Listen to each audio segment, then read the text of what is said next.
Hey everyone, it's Anthony Ramos. Okay, it's Pride Month, and boy, do I have a good read for all of you. I'm so excited to be chatting with a good friend and someone that you all will love if you don't already know him, Sam Lansky. His new book, Broken People, which I have a sneak peek at right here, drops June 9th. Sam, how are you? I'm good. I'm good. How are you? Good. Okay, this book, I mean, well, first off, how are you handling quarantine? Because it's the inevitable first question to any interview these days. Yeah, it's been challenging. I would be lying if I said it has been easy. It definitely hasn't been. I think it also has represented for me a time to kind of like look inward and do some of my own kind of emotional work and reflect on where I am in my life and where I want to be moving forward. I think one of the things I've been reflecting on a lot is just how much of my life was sort of propped up with all of the things I did and the places I went and the people I saw and how much kind of validation I got from that. And when all of that stuff kind of goes away, it creates this really interesting and unprecedented opportunity to sort of say, okay, who am I when it's just me? Right. And I Just mean, alone in my apartment. we'll never take a quick ginger tea meeting with a friend for granted ever again. Ever again. I feel like I will approach those things with a phenomenal level of gratitude that I didn't have before. So, if that's part of the net out for me personally, then could be worse. Okay, this book, I mean, I'm so excited for you. I loved every page of it. It's like I have this tendency, and I know everyone does this, like to fold the little pages, like when something's really like meaningful or impactful. And feel like it's like every page is folded.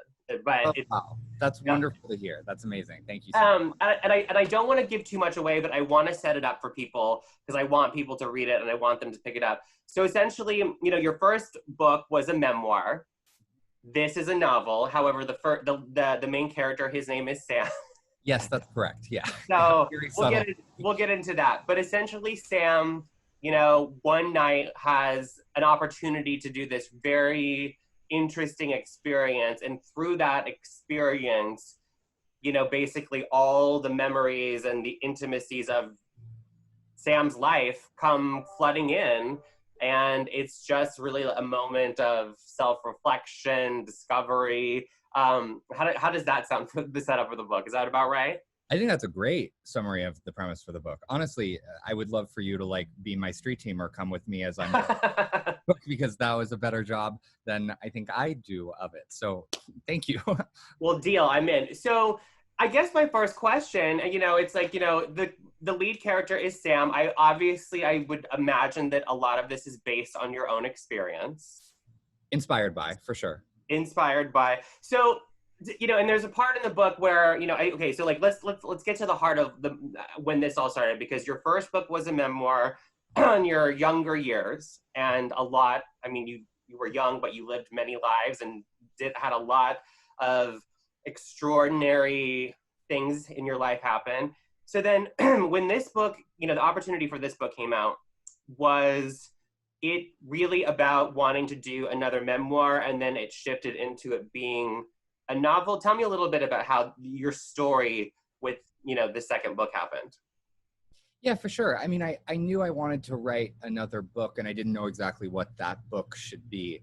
And, memoir and personal essay, that's really, that's what I studied in school. There's a lawnmower guy driving past, so I'm going to let him and his noise chill and then start that question over. Because we can edit, right? Totally. God bless. Get him out of there. So this motherfucker. So I knew that I wanted to write another book, but I didn't know exactly what or how. But I knew that there were a lot of experiences I'd had, in my 20s, living in New York, and then subsequently moving to LA. I don't know what to do. This guy is really just like chilling with this giant lawnmower. I'm going to turn so you can see. This gentleman is just like rolling past very noisily doing the lawn. And I don't hear it, but if it's distracting for you, I mean, you can move, and honestly, like if we hear it, then I'm not going to stress about it. It's like deafening, so I find that so hard to believe. But hopefully, Chief, you don't hear it, right? Not at all. Yeah, I think you're good. But I mean, if you want them, I mean, we're definitely editing, so whatever you want to do.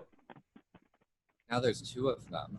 This is my Oh, why is it like doing basic things in the core era has just become so hard. I know. At the work too. Okay, I'm gonna jump back in and just ignore it and Okay. go tunnel vision. Night night. So I knew that I wanted to write another book, and I knew that I had a lot of stories from my experiences, you know, living in New York in my 20s and then subsequently living in LA that I really wanted to write about, and there were stories that I knew I wanted to tell. I also felt like, and you know, my hope is that this is something that comes across in the book.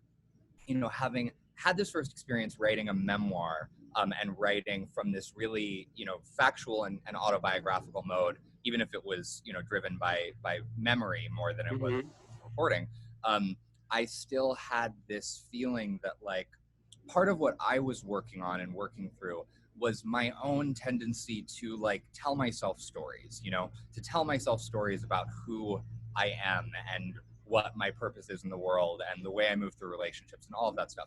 And I think that's something that all of us do to some extent. You know, we tell ourselves stories about who we think we are. And sometimes those stories are good and helpful and nurturing, and sometimes those stories are sort of harmful to us. You know, if the story you're telling yourself is, I'm a bad person, or I don't deserve to be loved, which is a really easy trap to kind of subconsciously fall into, then that can end up playing out in really negative ways for people. So I was really conscious of my own tendency to tell stories about myself. And I felt simultaneously like I really wanted to write from this kind of personal place, and also like I didn't want the person I was writing about to be me, which I understand is a little bit paradoxical, but I had this really clear kind of impulse, this really clear calling that, you know, for me as a human being, not just as a writer, the best thing I could do would be to tell a story about somebody else. But also it felt very much like it was my story, which is how it became a novel about a guy named Sam who is much like me and resembles me in a lot of ways, and whose experiences map up, you know, with a fair amount of consistency with things that I experienced. Hey Sam, pause for one sec.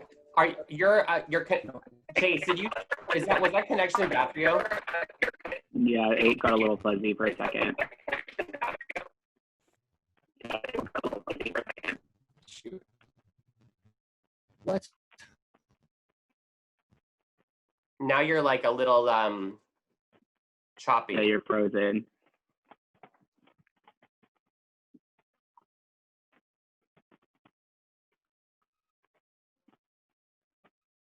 Uh-oh. I mean, he could call back, and then we could. Oh wait, hold on. I wonder if he goes inside if it's better. Yeah. Sometimes it's helpful to, like, if you have like your phone next to you, if you turn the Wi-Fi off on your phone so it's not using bandwidth. Oh, that's a good idea. I didn't even think about that. It's the little things, guys. Sometimes I'm like a tech person. I pretend that I am.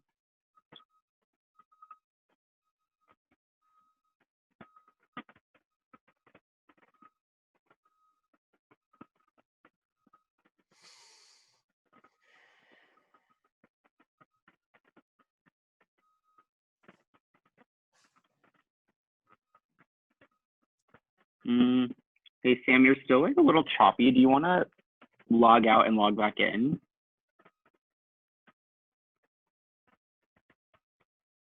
I mean, I wonder if he heard you. Or maybe text him. Yeah, hold on. I'll message him really quick.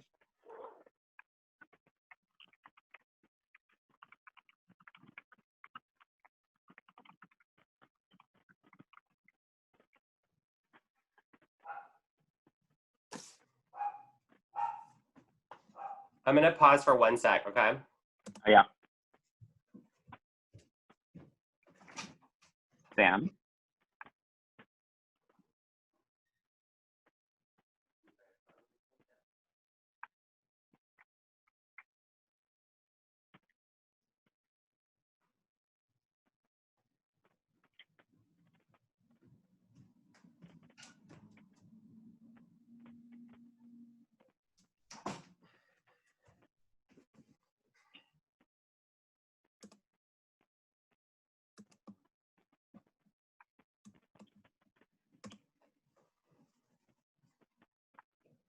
Here we go.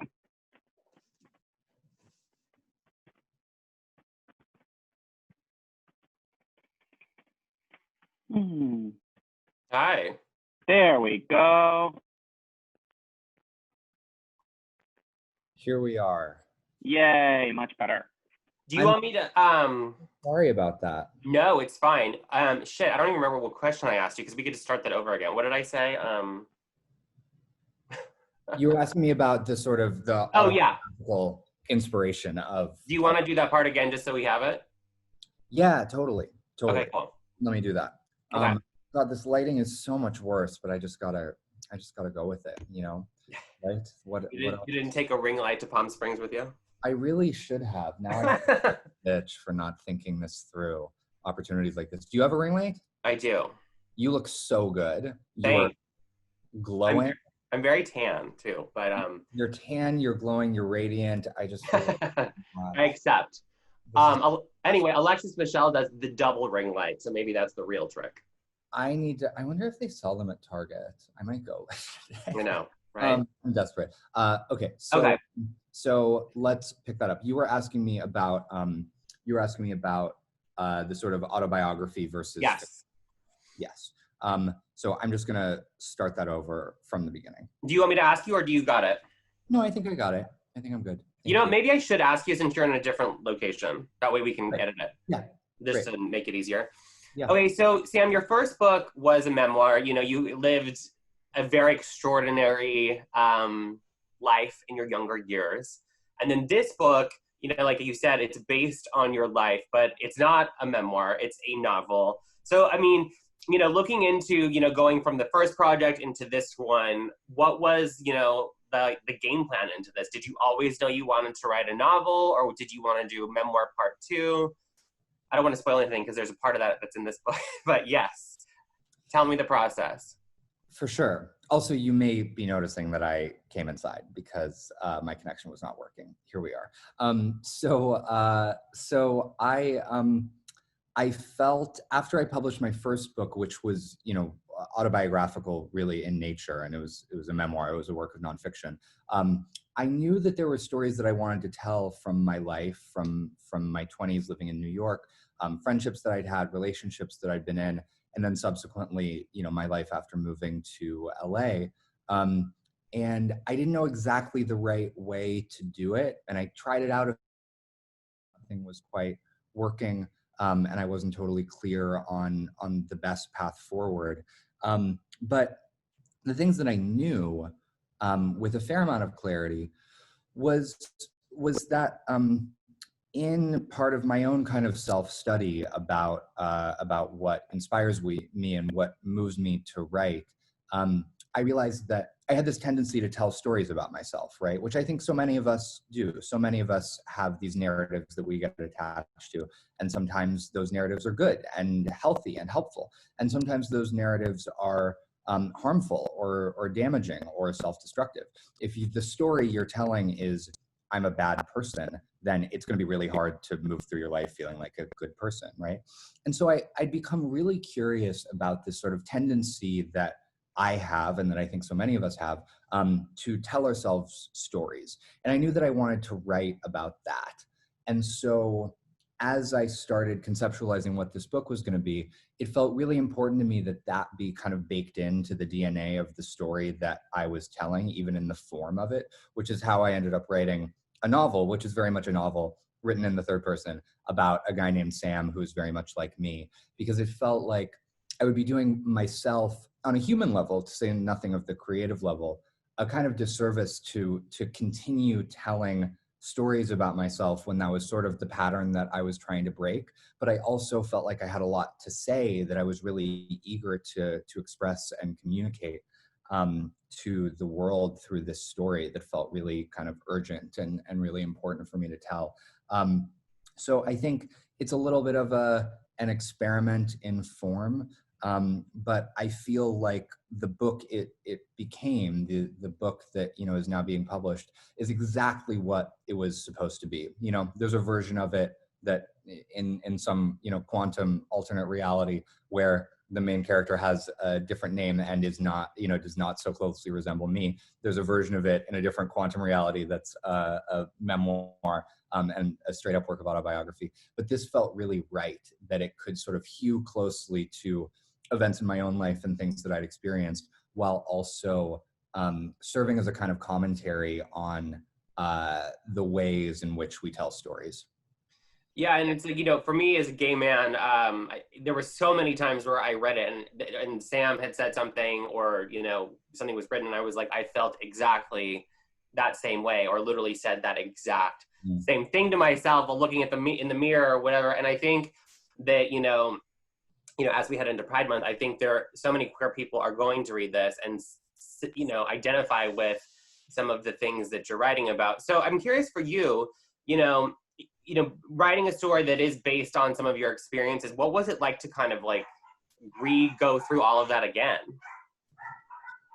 It was hard. I'm not going to lie to you, Anthony. I would love to say that it was just like this big, joyful journey of catharsis, but it was really challenging and emotionally taxing.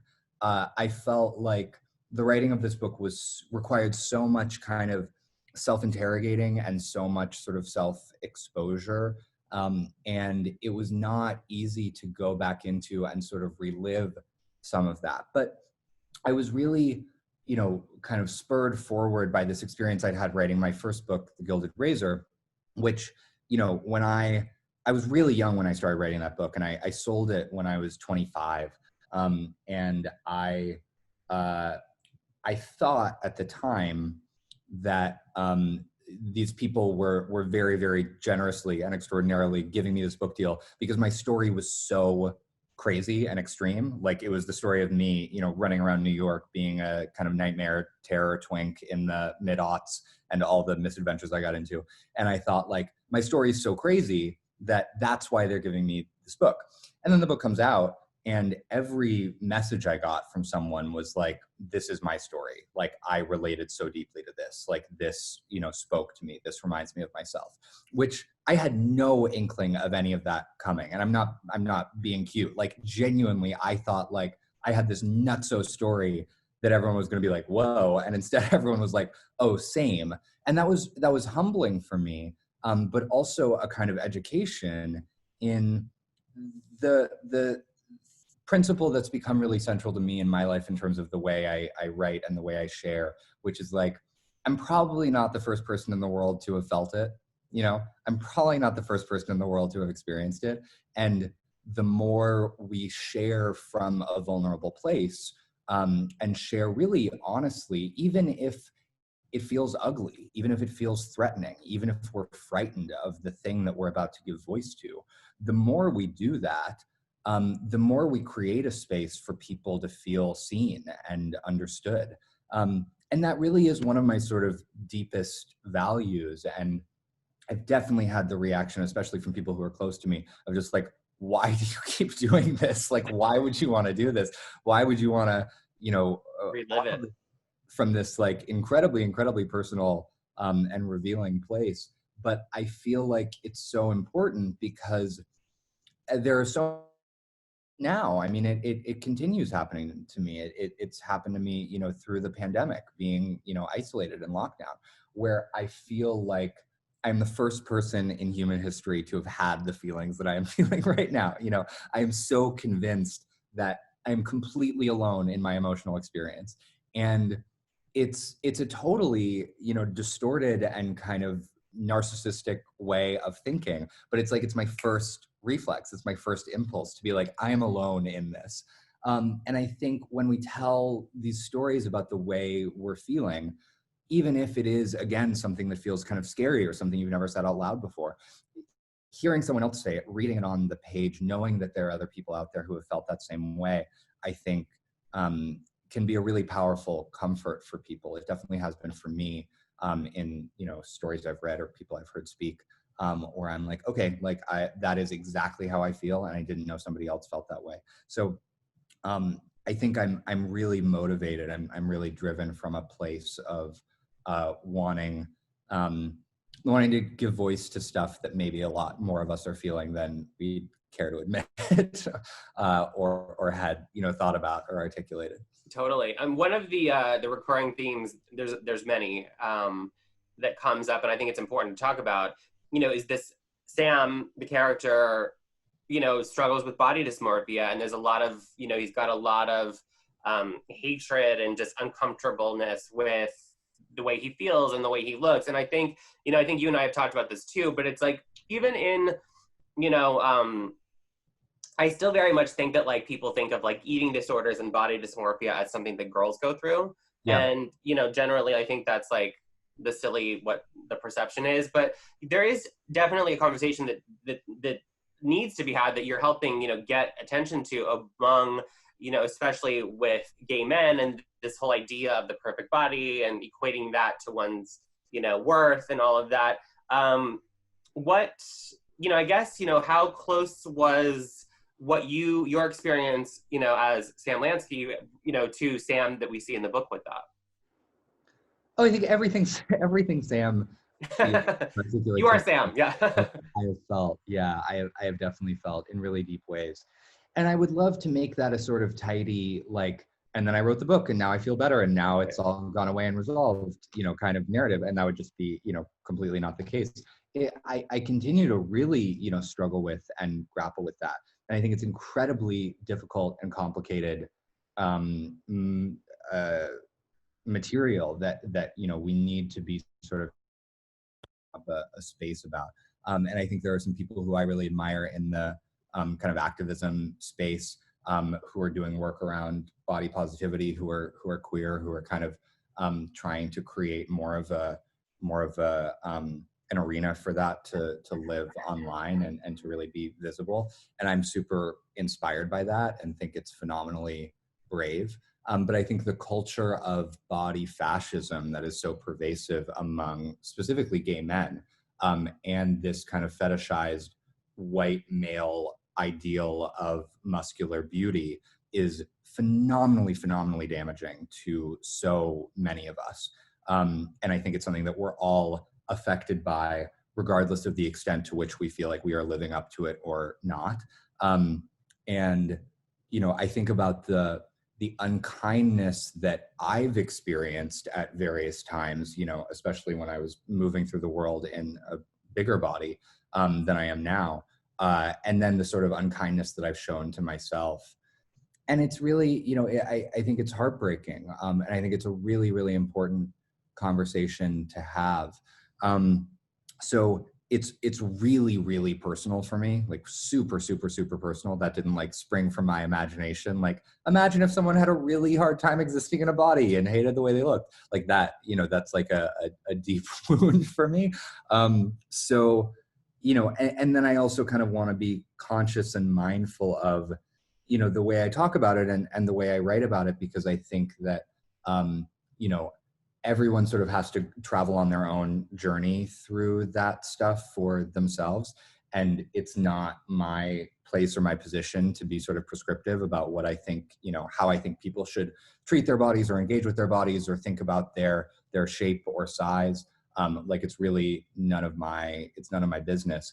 But I know that for me, moving into a place of more sort of more self-embrace about it and becoming more forgiving and less judgmental has been such a kind of vital part of my healing.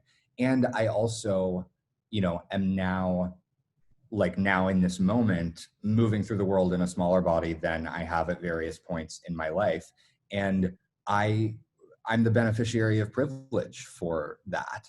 And that's a very complicated thing too, that I think is another conversation that we need to have. And you sort of can't have one conversation without the other. Like, I look at people who are, sort of radically taking up space in exactly the size body that they feel like they should be inhabiting, and who are the beneficiary of some of those privileges that I experience now in the size I'm in. And I just think it's so brave. I think it's so brave. And I feel like I am not that brave, and I am too attached to my own privilege to do the work of giving it up and taking up space in the way that I see some of those people do. But I think, again, you know, it's easy to have this like love yourself, love your body, love yourself at any size conversation. And in having that in a sort of reductive way, you erase the nuance of the fact that like people in different size bodies get treated differently by the world. And especially among queer people, we treat each other so differently based on that, particularly among gay men. And I think it's really important to start kind of having that dialogue. And my sincere hope is that the book, even though it's like, it's a novel and it's meant to be like entertaining and engaging, and it's not like me preaching about body image or self-love or body fascism or any of that shit. But I feel like it was a sincere hope for me that people would read it and think about the way they engage with their own bodies and with the bodies of other people differently. That was a really vital piece of the story for me. No, and it totally resonated with me, and I think it will, you know, with other people. So I want to like, because I don't want to give away too much, but the way that the book is written, the reader learns about Sam's previous relationships and love and intimate moments through a very interesting way of the story. Like, it's not just, you know, so having to go back and kind of look back on those, are like, do you have to, like, as a writer, are you gonna do you have to like say, like, give a heads up to someone that this might have been inspired by, like, hey, just want to let you know, like, I mean, I think they probably expect it from you now because you're so honest in your writing and obviously with everything, but, you know, is that what is it like as a writer to kind of have to, you know, dig back in there and go through the Rolodex? It's excruciating. It's absolutely excruciating. I would love to be like, it's great, everyone is thrilled that they helped inspire a character in some story. And that is definitely not the case. So it's one of the most painful parts. I will say, and I was just having this conversation with a friend who's in the process of writing her first book. And she was saying, like, every time I get to something that I feel like is going to implicate somebody else, like, I get stuck. I can't keep going because I just start dreading having that conversation of having them or them having to read it. And what a nightmare that's going to be. And I was like, you have to create in a vacuum to some extent. Like, you have to create as if nobody is ever going to read it. There is no way I would have been able to write this book if I had been thinking about people reading it. Like, I would have cut every corner and been so much less honest and self-examining if I had been thinking about sitting here talking to you as, you know, about the contents of this book as something that would be, you know, part of the process. So I'm a big believer in just, you know, writing what feels honest and you know, and letting the chips fall where they may to some extent. I will also say that there were several places in the book where I was like, okay, I can write about anything. I'm really comfortable kind of, you know, opening up, but I can't write about that. Like, that thing, there's no way I'm writing about that. There's no way I'm going to tell people that. There's no way I'm going to let people know. And I really, really believe anything that feels sticky like that is what is most important. And there were several places in the book where I almost stopped short of like going there. And I was like, that, wherever I feel that resistance, that is 100% where the thing is that I need to say. Like, the thing I need to say is always just past that feeling of like, I can't do that. I can't go there. So I really challenged myself to just sort of go into it. In terms of managing the conversations with people who, you know, may or may not have inspired characters in the book, you know, I would say that I feel very much like I am sort of Sam as he exists in the book. But for a lot of reasons, it was important that nobody else be sort of one for one, like a, you know, carbon copy of someone who I've interacted with at some point in my life. And I really wanted to, if there was anyone who I'd come into contact with over the course of my winding journey who inspired a character in the book, I wanted there to be a real feeling of like, this isn't you, this doesn't implicate you, this doesn't, you know, sort of, this doesn't jeopardize your privacy or your sense of security or your anonymity. Like that's something I take pretty seriously, is, like protect people as much as you possibly can. And because it's fiction, I had license to do that and to create and imagine and compress and, make people composites. And so I will say, that I feel like I am very, very mine.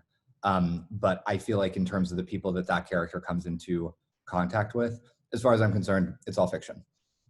What do you want people to take away from this? Because I think, I got so much out of it. I think there was comfort, like I said, to know that someone else had that exact thought, went through that same thing. I mean, no one's two experiences are ever going to be the same.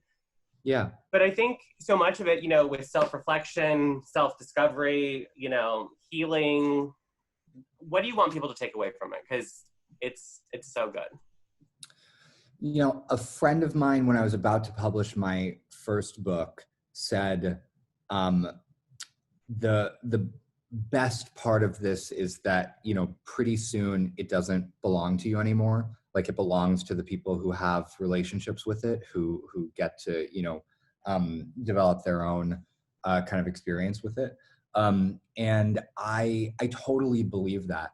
So that's not me like sidestepping the question. I have a lot of things that I think this book is about. I have a lot of things that I felt like I needed to say in the book, but I hope intention of it being something that people could find different kinds of sort of wisdom in. I think it's very much, it takes place in the world of kind of LA wellness and spirituality. And I think there's a way to read the book that is really kind of that sort of crucifies that whole universe. And I think there's a way to read the book that totally buys in and is just like, yes, all of this stuff, like charge your crystals under the light of the full moon. All of this is real. Magic is real. It all works. I mean, you're talking to an LA native, so I hear you. So well. So well. I think that there's a version of it that's a little bit more kind of satirical in terms of the sort of problems or complaints of like a certain type of kind of person, of like this sort of affluent white gay universe. And there's a way to read the book that's like really, really sincere, that's about like very real pain and lived experience. So I think I wanted it to work on a couple different levels. And, my hope is that readers will take away from it, whatever they need and sort of experience it however feels most resonant for them. If there's one thing, it's this kind of tendency that I think we all have to get stuck in our stories. And in a time when so many of us are alone or our worlds have kind of shrank down, I think it's easier than ever to get sort of trapped in the hamster wheel of your own narrative and your own self-belief. And, my hope is that in reading this story, which again, I should say it's not a self-help book. I'm not a guru. Like I am not the poor man's Marianne Williamson. Like people can find comfort and inspiration. I definitely think even through, a novel, you know what I mean? So yeah, totally. You know? And my hope is that they do. But I think the fact that it is always possible to change the story, and that's always an option for any of us to kind of break out of the bondage of the story that we've been telling ourselves and tell a new one. Well, I can't wait. I mean, I know I'm already like, what is it? What's the next book going to be? Is it a novel? Is it don't even think about that right now. But Sam, it's been so good to talk to you. I want everyone out there. Here it is, June 9th, Broken People by Sam Lansky. It's wonderful. And you know what? We all have more time to read these days. So June 9th it comes out. I think you all should check it out. And Sam, thank you. We love talking to queer writers. We love hearing queer stories. So good luck, and I will definitely talk to you soon.